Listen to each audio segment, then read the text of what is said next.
Now, we're going to be talking in just a second here with Mr. Mike McCarville and Mr. Tim Graham from the Media Research Center. But before we get to the weekly roundtable, I've got one more thing that I want to mention. You know, it was Tuesday night.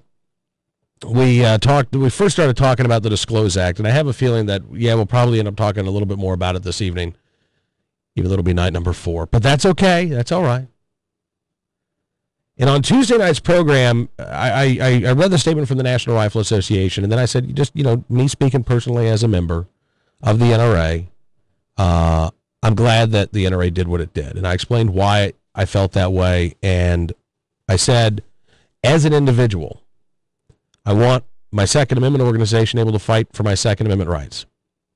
But if I care about free speech, if I care about political speech, then I need to find an organization that's going to fight for my First Amendment rights.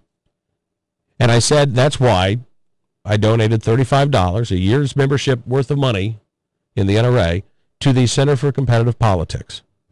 And I did it on a night when I was a little taken aback, I guess, by a Facebook post from Brad Smith, who has been a guest on this program many times, a guy I respect a great deal, who is the head of the Center for Competitive Politics.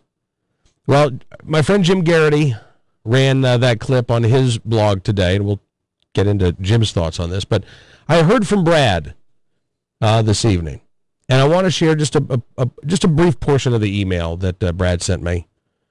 Because he saw the clip, and he wrote in and he said, first, thanks for the contribution to the Center for Competitive Politics. And he said, secondly, and more importantly, he said, I don't blame you for criticizing my comments since I did make them. I'll say that was my initial reaction on my personal Facebook page, not at the Center for Competitive Politics site or page.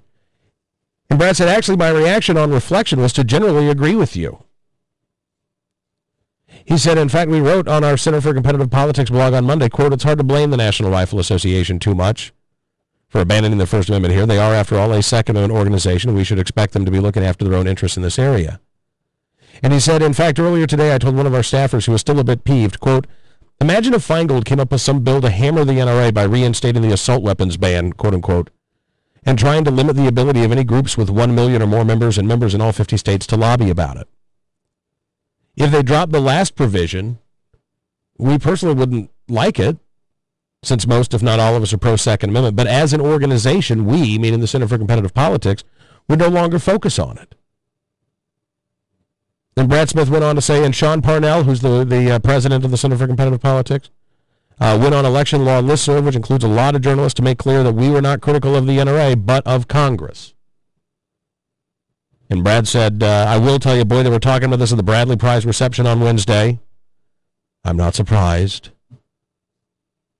This is in many ways, this is the perfect Washington gossip story, because it's an organization standing up for its members rather than standing up for Washington, D.C. And Brad says, I think many people felt the NRA could have dealt, didn't have to. As one friend put it to me, who's going to be there in 18 months when they argue we need to close the NRA loophole? And Brad said, anyway, it increasingly appears as a Machiavellian stroke of genius. We'll keep fighting the bill. You keep up the good work. Best, from Brad Smith. So I appreciate Brad writing in, and I wanted to share that with you just, again, because I didn't want to, leave the impression on Tuesday that I was upset with Brad. I think Brad's like I said, I respect Brad a great deal.